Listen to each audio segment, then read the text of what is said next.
Bonjour à tous et bienvenue sur Business Positif.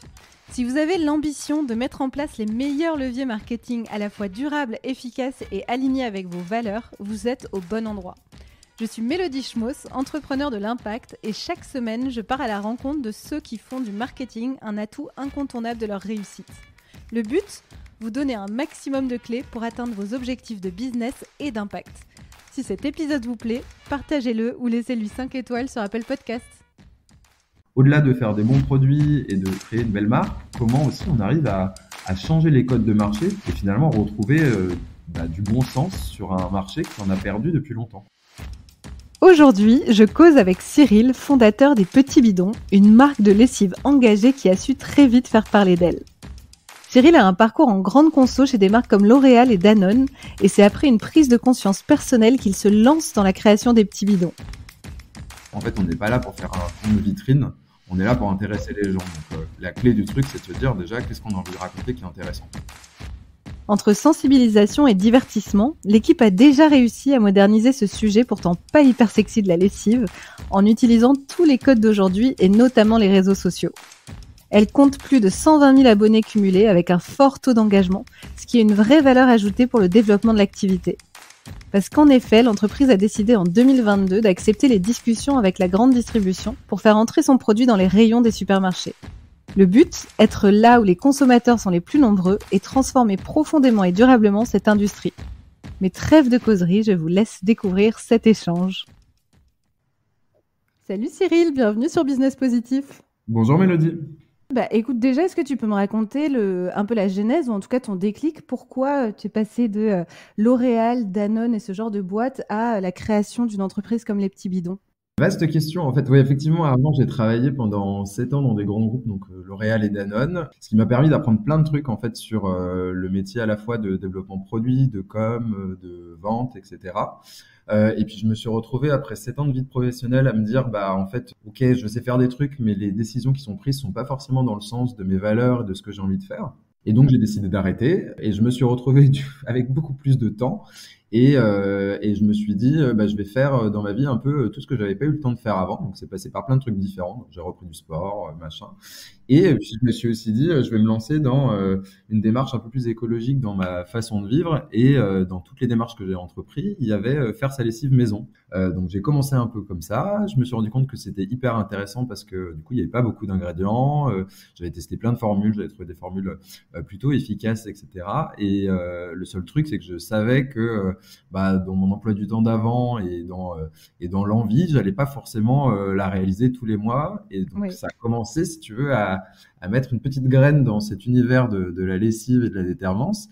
Et j'ai commencé, du coup, à me dire, en fait, il y a quoi dans les lessives que j'avais l'habitude d'utiliser avant? Et là, si tu veux, ça a été un peu un petit choc. Et finalement, c'est ça qui a été à la genèse du lancement de la marque. Comment t'es passé de cette idée ou cette prise de conscience du sujet lessive à je vais monter une boîte là-dessus, quoi? Si tu veux, ça s'est fait un peu petit à petit. C'est-à-dire, je me suis rendu compte que, du coup, la réglementation, elle obligeait pas les fabricants à donner les listes d'ingrédients des lessives directement sur les produits, ce que j'ai trouvé assez dingue parce que, en fait, dans l'alimentaire et la cosmétique, qui étaient les précédents secteurs sur lesquels j'avais travaillé, en fait, tu as cette transparence-là. Alors, faut être un peu scientifique, mais tu arrives quand même à avoir des applications qui font le job. Hein. Tu vois, tu as une Yuka qui peut faire le tri, par exemple, ou d'autres. Et là, tu peux pas avoir accès aux informations, donc tu sais pas ce que tu consommes. Et en fait, quand tu trouves les listes d'ingrédients, tu comprends pourquoi elles étaient cachées, en fait, puisque tu retrouves, même dans les lessives dites écologiques, des dérivés de pétrole, des dérivés d'huile de palme, des substances perturbateurs endocriniens, des azurants optiques, enfin bref, des trucs qui sont à la fois polluants pour la planète, mais aussi qui sont susceptibles d'être dangereux pour ta santé, quoi. Et donc je me suis dit, c'est quand même dingue, ça c'était en 2017, qu'en France, on a quand même des bassins de savonnerie et de savoir-faire sur le savon qui sont quand même historiques et importants. Je trouve ça dingue en fait qu'on n'ait pas une lessive qui soit à la fois prête à l'emploi, à la fois efficace, pratique et naturelle. Et du coup, si tu veux, je me suis dit, essayons de répondre déjà à moi, mon besoin de consommateur seul, tu vois, en essayant d'avancer là-dessus. Et après, me dire, bah, en fait, aussi, le marketing autour des lessives, il a jamais vraiment évolué en 40 ans, tu vois. C'est un peu les lessiviers, c'est quand même un peu les inventeurs de la pub, quoi. Tu vois, on a tous ces souvenirs du plus blanc que blanc, etc. Et de ces pubs incroyablement sexistes avec des ménagères. Enfin, c'est juste hallucinant. Et finalement, ça a assez peu bougé. Je me suis dit, bah, en fait, il y a peut-être l'opportunité de créer quelque chose qui pourrait donner envie à d'autres gens d'avoir une lessive sur une communication un peu plus moderne, non genrée, et qui soit aussi, bah, du coup, beaucoup plus propre que ce qui existe sur le marché. Et donc, en fait, c'est un peu comme ça, c'est comme ça que ça a commencé. Et après, bah, on a cherché des laboratoires de R&D basés en France, dont un qui a été assez fou pour me dire, bah, ok, moi, je crois au projet et en fait, je trouve qu'effectivement, ça a du sens et ça rentre un peu dans ce que lui aussi avait envie de faire. Et puis, du coup, on a mis un peu plus quasiment un an à faire. On a testé plein de formules différentes. Je pense qu'il y en avait plus d'une cinquantaine au final. Et du coup, on a atterri sur la toute première formule de la lessive, les petits bidons. Ok, génial. Du coup, je pense que on voit bien la mission et l'activité de cette entreprise. On voit bien aussi, enfin d'ailleurs non, tu vas me dire, est-ce que ton ambition là, c'était faire une petite marque de lessive un peu alternative pour ceux que ça intéresse, ou est-ce que à ce moment-là, tu as une ambition de, attends, moi je veux transformer ce marché et que ma lessive dans 20 ans, ce soit la numéro un, quoi. Bah, si on se remet en 2017, si tu veux, ça partait d'un besoin perso. Donc, je me suis dit, bah, en fait, essayons de créer déjà un truc propre et puis après, on verra jusqu'où ça va. Et en fait, on a commencé par faire une campagne de crowdfunding sur Tudigo, justement. On parlait d'Alice. Sur Tudigo. Et en fait, bah, on s'est rendu compte qu'on n'était pas les seuls parce que la campagne a super bien fonctionné. Ça nous a permis de financer la première production. Et en fait, à partir de là, tout est allé hyper vite. Et du coup, on s'est dit, bah, en fait, au-delà de faire des bons produits, on peut aller aussi bien plus loin en termes de mission, et qui est un peu ce qui nous anime aussi dans l'équipe maintenant, les petits bidons, c'est de se dire bah, comment en fait, au-delà de faire des bons produits et de créer une belle marque, comment aussi on arrive à changer les codes de marché pour amener plus de transparence, plus de naturel, et finalement retrouver bah, du bon sens sur un marché qui en a perdu depuis longtemps, quoi. Et c'est ce qu'on retrouve souvent dans l'écosystème de l'impact et qui est génial, c'est non seulement le produit, un meilleur produit, mais aussi justement changer les codes, changer les mentalités. Donc trop Ouais, et puis chouette. tu vois, enfin, moi j'ai une petite anecdote là-dessus qui est intéressante. C'est, en fait, moi je trouve ça vraiment, c'est vraiment un truc qui me scandalise en fait, qui est pas les listes d'ingrédients sur les produits, parce qu'en fait, on sait que c'est responsable d'allergies. Tu vois, souvent les lessives, notamment, elles sont incriminées par les dermatologues sur la naissance d'allergies.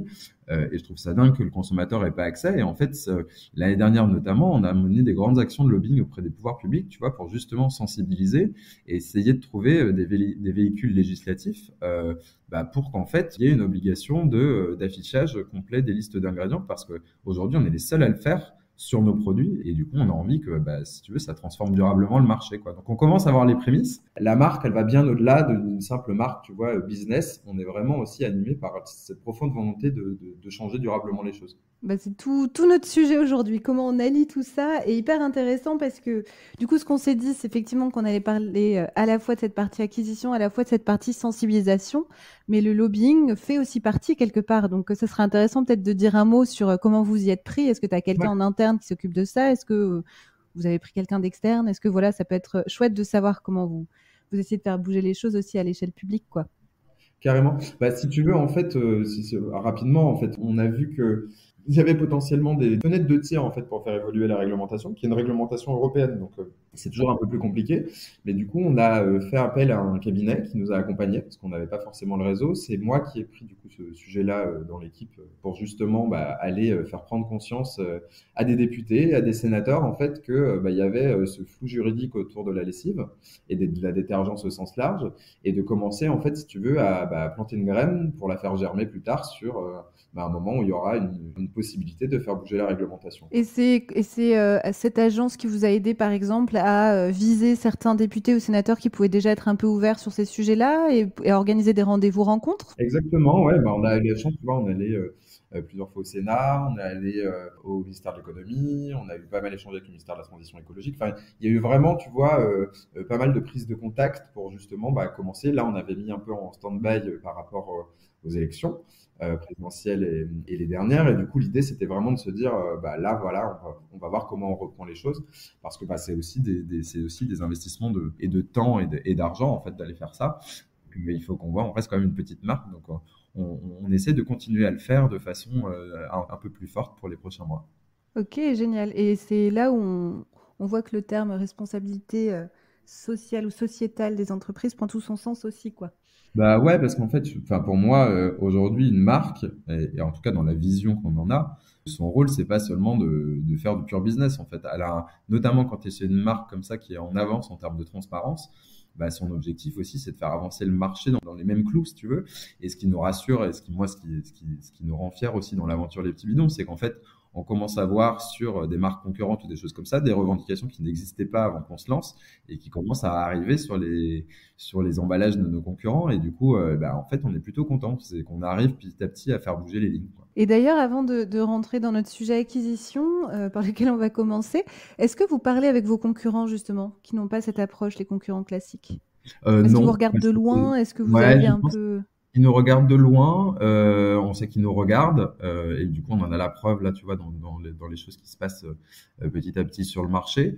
Ouais, Mais non, non, on est plutôt, en fait, si tu veux, je pense qu'on est plutôt vus comme des ovnis qui sont surveillés pour voir en fait un peu comment ça avance, quoi. ok, je vois très bien, ce qui est souvent le cas au final. Eh ben, écoute, hyper intéressant ce début de discussion. Ben, je veux bien qu'on continue sur cette fameuse histoire de l'acquisition chez les petits bidons. Alors, acquisition, c'est un mot hyper vaste, évidemment, en marketing.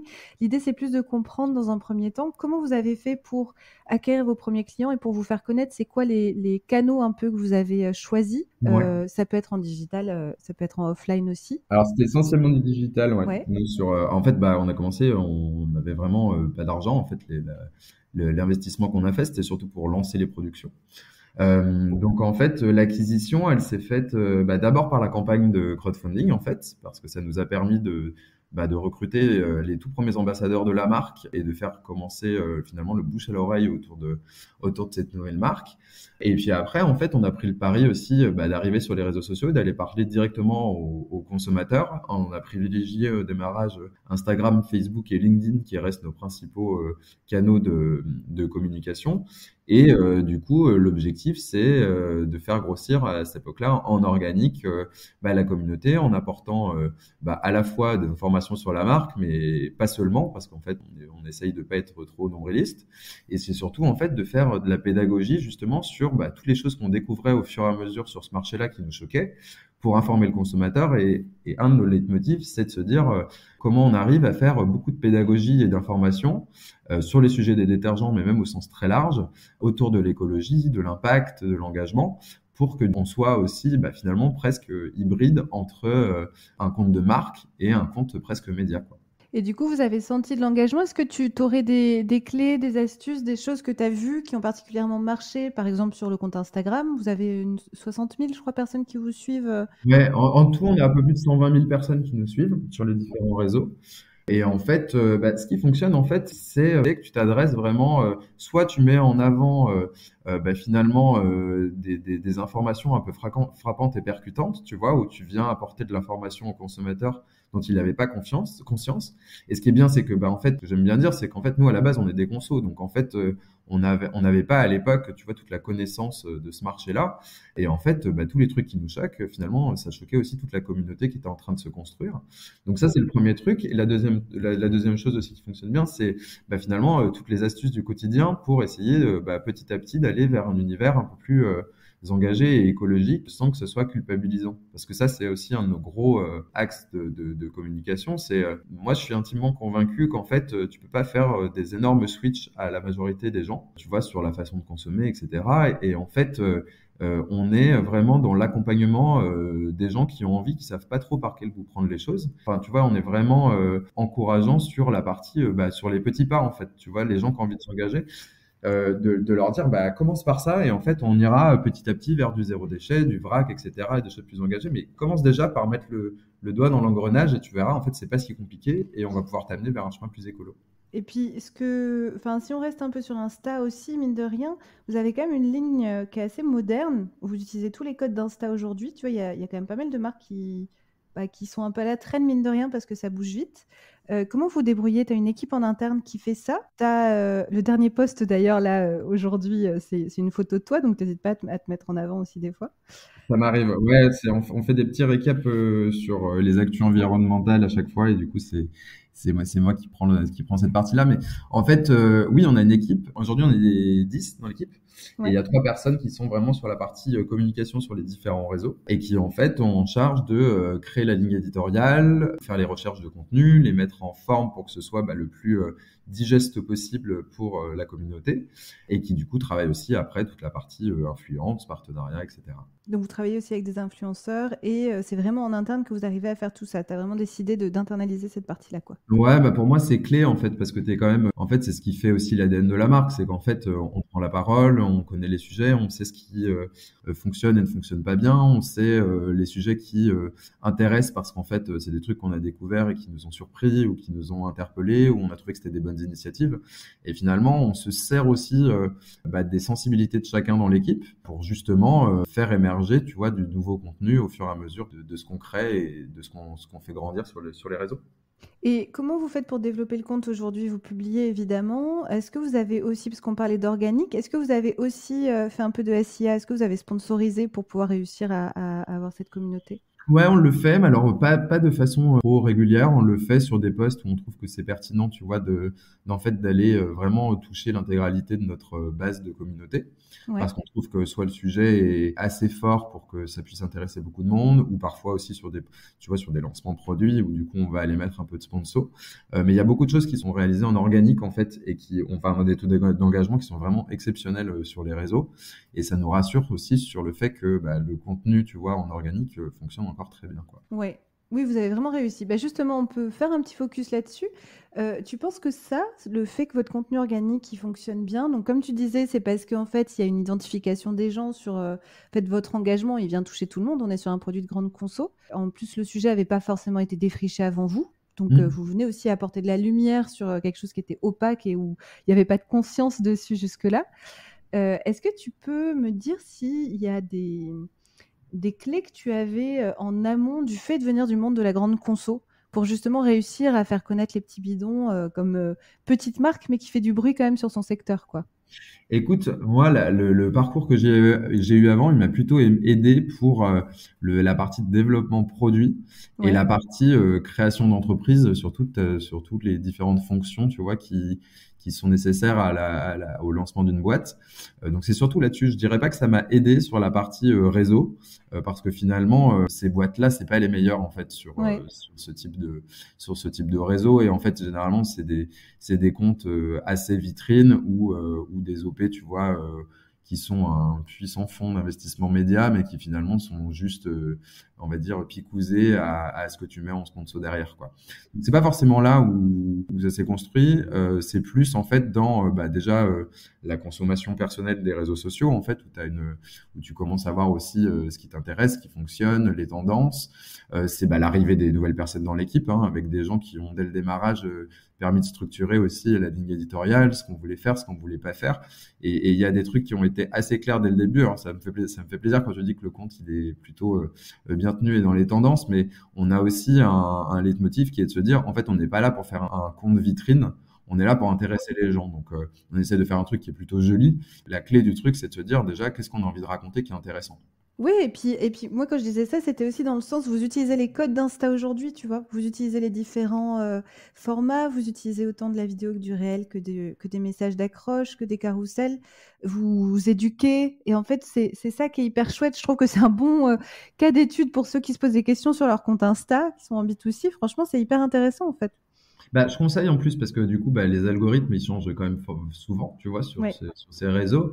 Et en fait, utiliser les nouveaux types de contenus qui sont proposés par les plateformes, etc., c'est toujours des choses qui sont bien poussées au démarrage par les algorithmes. Donc, ça te permet aussi de prendre la vague au démarrage et d'être poussé par eux, leurs tests internes, si tu veux, de lancement de nouveaux projets. Oui, bien sûr. Mais bon, il y a le savoir. Je pense qu'il y a d'ailleurs plein de gens qui, en soi, en sont conscients. Mais il y a aussi réussir à mettre en place et prendre le virage, tu vois. Là, ça demande de la réactivité de la part de l'équipe, quoi. Moi, j'ai des boîtes en tête qui sont encore sur une strate de 2019, tu vois. Et qui voient bien qui sont personnellement consommateurs des réels, qu'ils en peuvent plus. Mais ils n'arrivent pas, en fait, à faire le lien, tu vois ce que je veux dire, sur comment moi je le fais pour la marque, en fait. Et écoute, je pense que les lauriers vont à l'équipe pour le coup Ouais. qui est vraiment hyper sensible à ça et qui fait du contenu de grande qualité. Tu vois, on a les 3 personnes qui sont là-dessus, à la fois sur la partie graphisme, ligne édito et activation de tout ça et mise en musique de tout ça. En fait, bon, bah, ça fonctionne bien et du coup, c'est à elle que reviennent les lauriers, pas forcément à moi pour le coup. Bah voilà, on leur envoie les lauriers aussi alors. Je leur donne du temps et mon image quand ils ont besoin, mais du coup, c'est vraiment eux qui sont la source de tout ça. Et du coup, aujourd'hui, sur votre partie vente, concrètement, c'est quoi un peu la répartition? Parce que vous êtes vendu chez certains commerçants, chez certains commerces, Ouais. chez certains supermarchés. Vous vendez aussi en ligne. Comment ça se répartit un petit peu? Et c'est quoi les axes de croissance que vous visez en tant que marque à Alors, impact? nous, on a vraiment commencé en ligne. Donc, en fait, dès le démarrage, sur notre site lespetitsbidons.fr, on propose toujours d'ailleurs des achats ponctuels sur un e-shop classique et aussi des options d'abonnement sans engagement avec des prix du coup un peu plus intéressants. Le site internet a vraiment et est toujours le moteur de la croissance et du chiffre d'affaires de la marque. Et depuis quelques mois, l'année dernière, on a commencé à se développer sur la partie magasin, parce qu'on est rentré dans la distribution spécialisée bio et chez d'autres acteurs aussi, des épiceries fines, des enseignes aussi de bricolage. Et en fait, en début d'année, on avait été beaucoup sollicité par la grande distribution depuis pas mal de mois. Et on s'est dit que on était prêt et que ça rentrait aussi dans la mission qu'on se donnait, c'est-à-dire d'être présent là où les consommateurs le sont le plus et de pouvoir leur apporter des solutions plus propres que ce qui existe dans ce rayon-là. Et donc, on a pris la décision d'arriver en grande surface depuis le début de l'année. Et du coup, ça s'est pas mal accéléré puisqu'on est rentré chez Monoprix en janvier, ensuite chez Cora, et là, on vient d'arriver au début juin, on est arrivé chez Carrefour. Donc ça avance très très vite. Et du coup, tout ça à 10. Et tout ça à 10, ouais. D'avoir pareil, d'avoir une équipe commerciale et logistique qui fait un travail de dingue aussi pour que on arrive à suivre cette mise en place là qui est une sacrée aventure aussi. Tu m'étonnes. Et du coup, c'est intéressant tu disais que la grande, sur la grande distribution, vous faisiez des appels du pied, en fait, et que jusque-là, vous aviez décidé de couper. Donc, c'est-à-dire qu'ils vous avaient déjà repéré, Oui. mais vous ne donniez pas suite parce que vous vous sentiez pas prêt à y aller. Parce que c'est intéressant aussi. Ouais, mais en fait, il y a deux choses. Il y a effectivement, quand tu y vas, il faut être prêt, donc il faut avoir les reins, tu vois, en termes de Ouais. logistique, en termes d'équipe, etc. Donc ça, c'est le premier truc pour lequel on n'y est pas allé tout de suite. Et la deuxième chose, c'est que moi, j'avais la conviction que, en fait, pour y aller et pour avoir une discussion sereine avec la grande distribution, il y avait aussi un enjeu de créer la marque la plus forte et la plus désirable possible. Parce qu'en fait, ça te change aussi la façon dont tu discutes, c'est-à-dire que tu arrives avec une marque où tu as une grosse communauté derrière, tu as déjà éprouvé tes produits, ils ont déjà été testés, les gens ils sont fidèles. Enfin, en fait, tu sais déjà, tu as beaucoup plus d'infos sur ta marque. Et en fait, si tu y vas dès le démarrage, je trouve que tu prends quand même un risque parce que du coup, tout n'est pas encore. Oui, le rapport de force n'est pas assez en ta faveur, quoi. Ouais, en Pas fait, du tout. alors le rapport de force, il est pas chez nous, hein, mais Ouais. on va pas se Ah, mais mentir. ça Mais vous les apporte un peu de poids. disons que les discussions en fait sont aussi plus saines, c'est-à-dire que on sait aussi ce qu'on apporte en termes tu vois de modernité d'image, Bien de sûr. potentiellement de clientèle, de trafic. Et en fait, on a des gens derrière qui attendent les produits en magasin et qui n'ont jamais commandé sur le site. Et en fait, c'est une réserve aussi pour eux de potentiels clients qui peuvent aller chercher. Donc c'est ça qui est intéressant aussi. Et justement, est-ce qu'on peut rester, parce que c'était vraiment notre sujet pour continuer cet échange, c'était la sensibilisation et même plus largement la marque. Comment on fait pour faire du bruit autour du sujet de la lessive et de son impact? On en a déjà un petit peu parlé là jusqu'à maintenant, mais c'est quoi? Est-ce que tu as des grandes lignes qui expliquent que vous avez réussi à le faire? Est-ce que c'est dans les éléments de discours? Est-ce que c'est que vous êtes allé loin dans votre militantisme? Enfin, tu vois, est-ce que tu as un peu des clés comme ça? Il y avait une question de marque, de direction artistique. En fait, c'était de créer aussi une lessive qui te donne envie, dont t'es pas honte, que tu sois contente de montrer, que tu sois contente de recommander aussi à tes amis, tes proches, ta famille. Donc ça, c'était le premier point qui était vraiment sur la partie, on va dire, positionnement de marque qu'on a beaucoup travaillé. La deuxième chose, c'était aussi sur le discours, c'est-à-dire que on n'est pas là juste pour parler des valeurs ajoutées produits, on est là pour parler de l'écologie au sens large, de l'impact de la détergence sur l'environnement, sur la santé, en fait, de vraiment prendre des sujets finalement d'actu qui sont bien plus hauts que ceux de la marque, et du coup de les vulgariser et de les apporter en version finalement snack content qui sont faits pour les réseaux sociaux pour qu'on puisse s'informer. Et en fait, nous, c'est toujours un peu, enfin, tu vois, un peu ce qui s'est passé au début, il y a un truc qui s'est passé au début de la création des petits bidons et qui m'a vachement marqué. C'est-à-dire que quand j'ai commencé à dire à ma famille ou à mes potes, je vais lancer une marque de lessive écologique, et engagée, et tout le monde m'a dit, en fait, ça existe déjà. Et donc, je me suis dit, oui, alors, effectivement, tu as un beau greenwashing qui régit le marché. En revanche, dans la lessive que tu dois utiliser, tu as des dérivés de pétrole et des dérivés d'huile de palme, très certainement des perturbateurs endocriniens. Voilà, donc après, tu peux continuer et tu ne le sauras pas parce qu'en plus, tu n'as pas accès à ta liste d'ingrédients. Et donc, les gens te disent, oui, oui, non, mais moi, ça me va très bien. Et puis, en fait, 2-3 semaines après, ils te disent, bon, alors, du coup, toi, c'est fréquent parce qu'en fait, ce qu'on s'était dit, ça m'a quand même un peu marqué. Du coup, j'attends que les produits sortent et tout. Et en fait, si tu veux, c'est un peu ça aussi qui moi m'a, tu vois, conduit vers ce type de communication, c'est-à-dire de se dire, tu fais de la pédagogie, peut-être que tu as l'impression que les gens sont pas réactifs, mais tu commences à mettre une petite graine en disant, en fait, les autres, tu vois, les lessiviers conventionnels, en fait, se foutent un peu de ta gueule, quoi. Et puis, je pense que oui, ça résonne aussi beaucoup sur la méfiance. C'est intéressant ce que tu dis sur la méfiance et le fait et vraiment cette notion de prise de conscience de ah ouais. Enfin, je pense que c'est une réaction aussi que vous avez suscité de ah mais je savais pas du tout. Ouais, Moi, je exactement. pensais qu'il y avait écrit écologique et du coup c'était bon. Donc il y a un peu le ah mince attends là je remets tout à plat et ok je peux te faire confiance qu'à toi quoi. Et le truc, c'est que c'est pas fini, tu vois, on voit encore des marques de lessive se lancer et on est là, putain, mais c'est pas possible, quoi. En fait, à chaque fois que tu regardes, tu te dis, mais comment tu peux avoir le culot de lancer ça avec un tel greenwashing derrière? Et c'est pour ça on se bat, nous, sur la partie transparence des listes d'ingrédients, parce qu'en fait, la clé, elle est là, en fait. À partir du moment où il y aura tous les ingrédients qui seront notés sur les produits, je peux te dire qu'en fait, ça fera radicalement changer les gens en termes de consommation, quoi. Oui, bien sûr. Et après, il y a aussi, parce que j'imagine, tu parlais de ces personnes dans ta famille, par exemple, tout à l'heure. J'imagine qu'en fait, le soir même ou le lendemain, ils sont allés se faire un tour sur notre ami Google et qu'ils ont regardé perturbateurs endocriniens, lessive ou je sais pas quoi, qu'ils ont dû trouver des articles et que ça a aussi fait son chemin. Et il n'y avait pas Est-ce grand-chose, en fait. On a un peu, C'est ce que j'allais te demander. on Est-ce a que un peu vous avez déliché. créé un peu des contenus pour vulgariser je sais pas, sur YouTube, en SEO? Est-ce que vous avez aussi Ouais, travaillé là-dessus? alors on l'a travaillé effectivement en SEO, mais si tu veux, on a surtout, en fait, ça infuse toutes nos prises de parole, c'est-à-dire que ce soit sur les emballages des produits, que ce soit en fait sur les communications qu'on peut faire sur les réseaux sociaux, sur les vidéos qu'on tourne, tu vois, même là, le fait de prendre la parole dans un podcast, tu vois, pour en parler, en fait, tu continues en fait à alerter les gens en fait sur ces sujets-là, et c'est vraiment de se dire, à chaque fois qu'on a l'occasion d'avoir des oreilles nouvelles qui puissent nous écouter, ou des yeux pour nous lire, tu vois, c'est de se dire, comment tu reviens aussi à tes valeurs de base qui font que tu as lancé ce projet-là et qui sont en fait le driver de la création de cette marque. Et ça, vous avez une plateforme de marque, quelque chose où c'est ancré et où toute personne qui rejoint l'équipe peut adhérer et peut se l'approprier?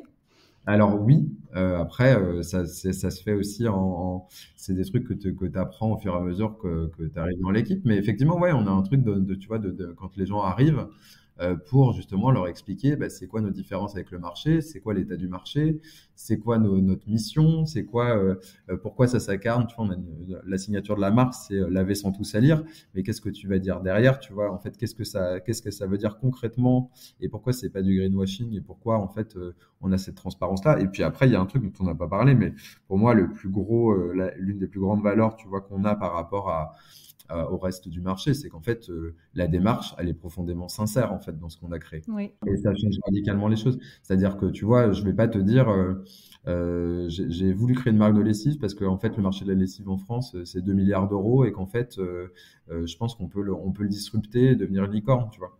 Ouais. C'est pas ça, c'est en fait, les lessives étaient dégueu, je me suis dit que je pouvais en faire une mieux et que ça pouvait intéresser des gens, et puis on verra jusqu'où ça va. Oui, ça change radicalement et en plus, ça te ramène à vraiment une échelle humaine et ça permet de s'identifier carrément en se disant, carrément, j'ai envie de le suivre, quoi. Ouais, ouais, en tout cas, le but, c'est pas de se dire, ah tiens, j'ai envie de le suivre, mais c'est de se dire, en fait, la démarche, elle est profondément engagée et sincère, quoi. Ouais, ouais. Bien sûr. Hyper intéressant. Écoute, on a fait un bon tour, on a parlé de l'impact un peu pendant tout ce tour-là. Juste un petit mot peut-être sur l'entreprise elle-même. Est-ce que vous avez fait des choix aussi au niveau soit des statuts, soit au niveau d'agrément, de rejoindre des mouvements pour aussi traduire votre impact? Ouais, alors du coup, bah, tous nos produits sont labellisés avec celui qui est le plus drastique pour l'instant, qui est EcoCert sur la détergence, en sachant que on est bien plus exigeant en termes de formulation que leurs recommandations, parce qu'on a vraiment notre cahier des charges en interne et avec une blacklist d'ingrédients assez incroyable. Ouais. Donc ça, c'est vraiment, ça fait partie du cœur de nos engagements. Et l'idée, c'est que bah, finalement, la marque devienne entre guillemets un label aussi du bien consommé. Et après, du coup, on est aussi partenaire du WWF, notamment grâce à la qualité de la formulation de nos produits, et en étant la seule marque de détergence qui est adoubée par leur club d'entreprise pour la planète. Ok, génial. Eh ben, écoute, il me reste mes dernières petites questions à te poser. La première d'entre elles, c'est est-ce qu'il y a un moment où tu as vu que l'entreprise, elle aurait pu capoter? Ah ouais, mais ça arrive tout le temps. Ça arrive tout le temps, c'est le cœur de l'entrepreneuriat. C'est-à-dire que, en fait, c'est fait enfin, c'est des montagnes russes. En fait, tu as des moments où tu as l'impression que tout va bien, et c'est dans ces moments-là où il faut se méfier. Et puis, en fait, des moments où c'est compliqué, où c'est dur, où en fait, bah, tu te rends compte que la trésorerie, elle est en train de diminuer, que du coup, en fait, tu as un truc où tu avais mis beaucoup d'espoir et en fait qui fonctionne pas. Enfin, ça, moi, je suis pas du tout un vendeur de rêve, tu vois. Moi, j'ai Ouais. l'impression qu'en fait, tout ce qu'on voit, tu vois, on travaille beaucoup sur LinkedIn, mais tout ce qu'on peut voir, enfin, tout est léché, chiadé et tout, t'as l'impression qu'en fait, c'est un long fleuve tranquille et qu'en fait, c'est fait que de succès, de levée de fonds et de machin. Oui, t'as des succès, t'as des beaux moments, mais en fait, c'est l'aventure entrepreneuriale, c'est un truc qui est hyper difficile et où du coup, faut s'accrocher, quoi. Ouais, Donc, et surfer. Il faut ouais, réussir ouais. à être en haut de la vague et en bas aussi, quoi. Ouais, ouais, exactement. Et franchement, je mentirai jamais sur le fait que, bah ouais, t'as des moments où en fait c'est sacrément difficile. Et après, t'as des moments où c'est sacrément excitant et sacrément incroyable comme aventure, quoi. Ouais, j'imagine. Est-ce que vous avez un gros défi marketing à venir là? Bah écoute, nous on continue un peu sur nos bases, c'est-à-dire qu'on s'est pas posé, tu vois, on s'est pas dit, attends, il y a un gros défi. L'enjeu maintenant, nous, c'est de se dire comment on arrive à accentuer bah, la notoriété de la marque qui a déjà bien Oui. grandi, donc on est hyper fier de ça. Et comment on continue, parce qu'en fait, arrivé en magasin, tu te bats avec des géants qui mettent des centaines de millions d'euros sur la table en com. Et en pub. Donc en fait, comment de façon maligne et tactique, tu arrives à finalement être connu du plus grand nombre. Donc ça, c'est un peu nos questions en ce moment. C'est les réflexions. Vous n'avez pas forcément encore toutes les solutions, mais On en a ça quelques-unes, commence par les questions. mais je te laisserai les découvrir. Ouais, c'est ça. Il va falloir vous suivre sur les. C'est prévu Là, dans tous les cas. c'est ça, j'invite tout le monde à nous suivre du coup pour découvrir les solutions. Très bien. Est-ce que tu as un petit conseil aux auditeurs pour cet aspect marketing com sur une marque à impact ou sur une marque qui va vers là justement? Tu as beaucoup parlé de nous, on fait pas de greenwashing et aussi parce que bah, le message il est authentique donc par expérience pour écouter beaucoup justement de tout cet écosystème, il y a beaucoup la peur du greenwashing, même chez ceux qui partent intrinsèquement de valeurs fondamentales quoi. Bah, Est-ce que tu as un conseil pour eux? ouais, déjà, un, c'est tu te feras toujours, en fait, tu te feras toujours tacler par quelqu'un qui pense que sa vision des choses est mieux. Donc déjà, c'est de laisser ces trucs-là et c'est de continuer à avancer. Enfin, c'est un peu le même esprit que, tu sais, quand tu vas dans un dîner ou tu déjeunes avec des potes et que tu dis, ah bah tiens, moi j'ai fait ça parce que je pense que c'est mieux. Et t'as toujours quelqu'un qui dit, ah non, moi j'ai lu que c'était pas bien. Et du coup, ça te bloque dans la démarche, tu vois. Ouais. Donc, c'est de pas s'arrêter à ça et de continuer à avancer si on est bah, sûr en fait de ces décisions. Et surtout, moi, ce que je trouve le plus important, c'est de rester droit dans ses bottes par rapport à ses engagements, parce que tout le long d'un projet entrepreneurial, tu seras tenté en fait de prendre des chemins de traverse pour aller plus vite, pour gagner du temps, pour gagner plus d'argent. Et en fait, moi, je suis à 100% convaincu que c'est en restant droit dans ses boîtes sur ses engagements, ses valeurs, qu'en fait, tu crées une marque qui est forte, une marque dont les gens ont confiance, une marque qui est sincère, une marque qui est transparente.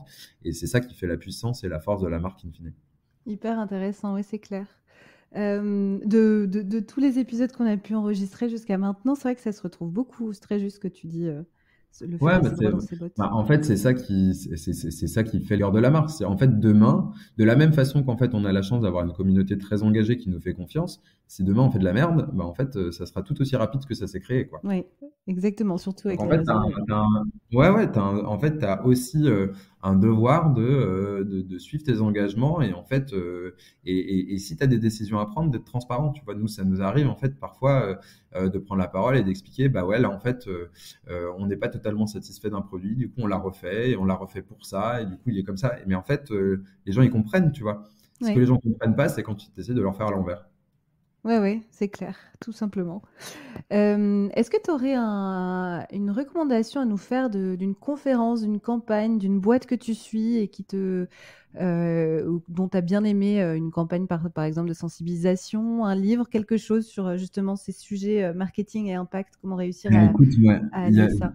la boîte qui m'inspire le plus, parce que je trouve que c'est vraiment dément la façon dont ils font les choses, c'est Loom. En fait, je Ouais, trouve que la démarche, elle est tellement radicalement différente de ce que tu peux voir, que je trouve ça hyper inspirant en termes de transparence, en termes de parti pris, en termes